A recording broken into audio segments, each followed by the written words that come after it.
Cerita yang berjudul Keponakanku Jadi Maduku. Adegan dibuka dengan memperlihatkan Rani berusia 38 tahun, kakak anak berusia 25 tahun yang sedang meregang nyawa. Kanker ganas yang dideritanya sudah memasuki tahap akhir dari kekuatan tubuhnya. Di sana ada anak, Farhan berusia 28 tahun, suami anak, dan Meta berusia 19 tahun, putri Rani satu-satunya yang terus nangis melihat kondisi ibunya.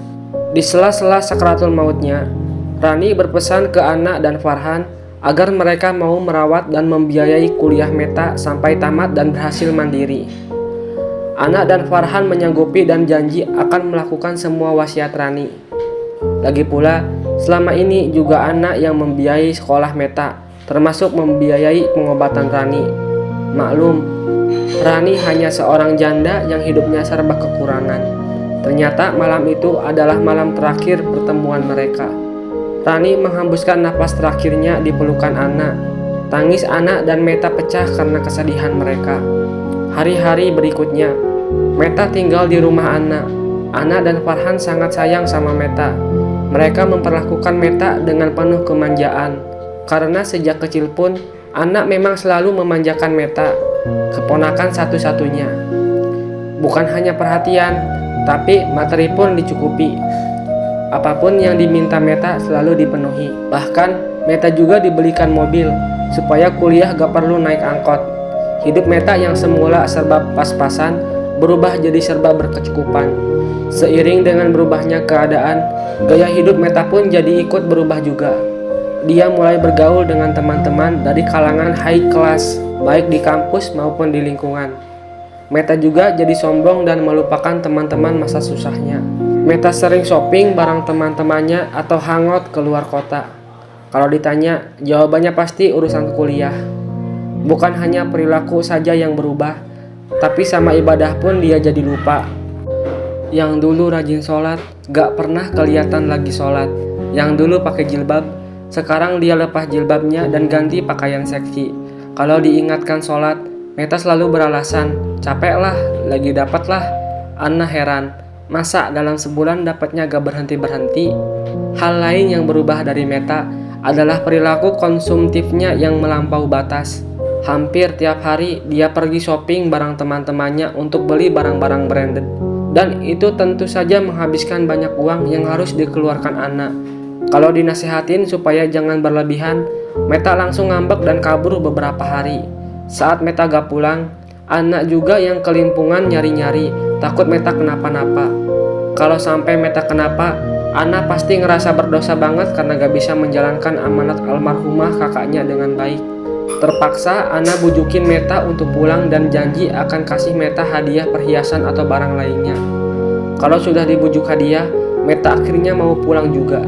Sekali waktu, Meta merengek ke Ana minta uang 10 juta untuk penelitian yang ditugaskan kampus dan harus dibayar hari itu juga.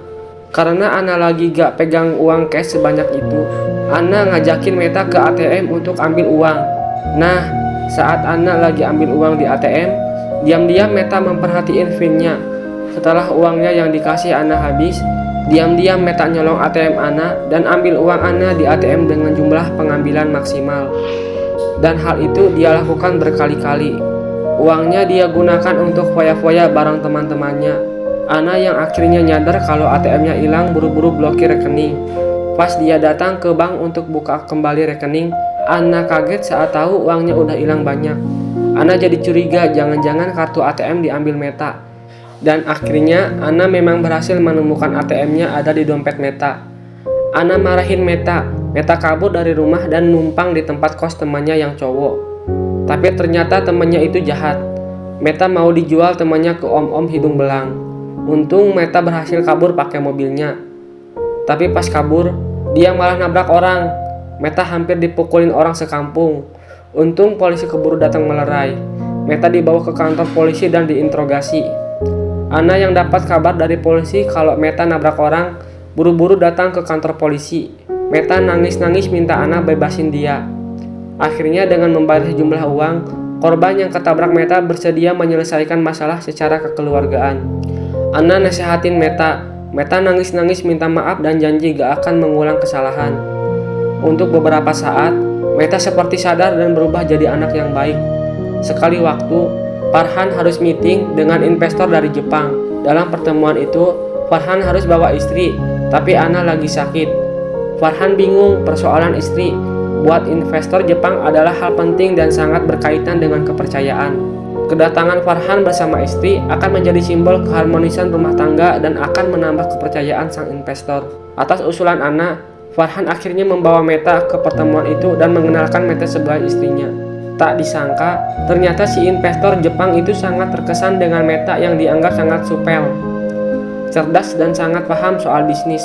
Bahkan berkat Meta, si investor Jepang mau menggelontorkan dana yang sangat besar untuk bisnis Farhan. Sampai di rumah, Farhan yang sangat terkesan dengan kecerdasan Meta menceritakan kehebatan Meta ke Ana. Ana jadi berterima kasih sama Meta. Dan setelah itu, akhirnya Meta lah yang selalu nemenin Farhan setiap kali ketemuan dengan investor Jepang.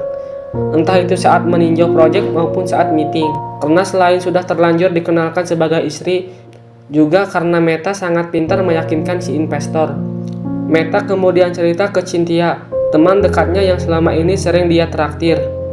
Cynthia malah ngomporin, kenapa lo gak rebut aja sekalian suami tante lo? Kan kalau lo bisa jadi istri beneran, perusahaan Farhan juga bisa lo kuasain. Lagian kan Farhan masih muda, ganteng pula. Meta langsung kemakan hasutan Cynthia. Dia pikir bener juga, kalau dia bisa jadi istri Farhan, dia gak perlu ngemis-ngemis lagi. Dia gak perlu ngemis-ngemis lagi ke Ana kalau butuh duit. Di situ, setan mulai bekerja memberi dukungan untuk niat jahat Meta. Setiap pergi dengan Farhan, Meta selalu tampil dengan pakaian menggoda. Dalam setiap kesempatan, Meta selalu berusaha untuk memikat Farhan. Puncaknya adalah saat si investor Jepang mengajakin Farhan meeting di sebuah villa di Cipanas dan harus nginep. Farhan gelegapan ketika malam-malam Meta masuk ke kamarnya.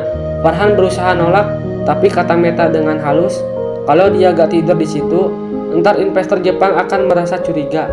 Kok suami istri tidurnya pisah-pisahan? Farhan bingung, apa yang dibilang Meta bener juga. Akhirnya malam itu mereka tidur sekamar. Di situ, Meta menjalankan aksinya untuk menjerat Farhan. Dan apa yang diinginkan setan akhirnya terjadi. Malam saat Farhan dan Meta melakukan dosa, Ana yang tidur di rumahnya dilanda mimpi buruk. Dan mimpi buruk Ana akhirnya jadi kenyataan. Meta sakit, muntah-muntah, pas diperiksa ternyata dia hamil. Ana langsung pingsan ketika dapat pengakuan dari Meta kalau yang menghamili adalah Farhan. Keadaan itu membuat Ana sangat marah dan pergi dari rumah. Meta malah senang dan akhirnya menikah dengan Farhan. Hidup Ana benar-benar terpuruk, kehilangan segalanya, kehilangan suami, kehilangan harta, juga kehilangan keponakan tersayang yang sudah mengkhianatinya. Ana tinggal bersama bibi sepupunya yang buka warung nasi. Sehari-hari, Ana bantu-bantu bibinya itu jadi pelayan di warung nasi. Pernah sekali waktu, pas Ana pulang belanja dari pasar dan lagi nyebrang, dia melihat Farhan yang lagi di mobil bareng Meta dan terlihat mesra. Ana shock dan malah jatuh ke serempet motor. Farhan yang kaget mau nolongin tapi dibentak Meta. Akhirnya mereka pergi dari situ. Hati Ana makin hancur karena itu. Kali lain, Farhan berniat membangun perumahan dan harus melakukan penggusuran. Warung bibinya Ana termasuk yang akan digusur. Orang-orang kampung menentang dan melakukan demo karena ganti rugi yang diberikan Meta tidak sesuai perjanjian. Ternyata uang ganti rugi dari Farhan sebagiannya ditilep sama Meta. Untuk mengusir massa yang demo, Meta malah mengerahkan preman. Meta ada di antara preman-preman itu dan maki-maki warga. Tapi warga gak takut, semua preman dibikin kabur. Meta juga terpaksa kabur, tapi dikejar. Meta jatuh dan langsung pendarahan. Meta mau dihakimi warga, tapi Ana datang menolong. Meta selamat dan pergi tanpa ngucapin terima kasih ke orang sudah disakitinya dan sekarang menyelamatkannya. Tapi akibat pendarahan yang dialaminya, Meta mengalami sakit yang berkelanjutan. Meski sudah berobat kemana-mana, tapi bukannya sembuh malah tambah sakit. Derita Meta bertambah ketika si investor Jepang akhirnya tahu kalau uangnya digelapkan Meta dan Meta dilaporkan ke polisi. Meta yang tidak mau masuk penjara berusaha kabur dan terlunta-lunta. Di sini kita bikin hidup Meta yang menerima karma dari semua kejahatan yang sudah dilakukannya. Dalam kondisi sakit yang luar biasa, hidupnya terlunta-lunta karena menghindari kejaran polisi. Tidur di emperan toko, tapi diusir gelandangan yang lain. Ngemis untuk makan gak ada yang ngasih. Malah suatu ketika, Meta nekat terjun ke sungai saat melihat kedatangan polisi yang lari mengejar. Dikiranya tuh polisi mau nangkep dia, padahal mau nangkep maling yang lari ke arah Meta. Tubuh Meta hanyut di sungai dan mati mengenaskan.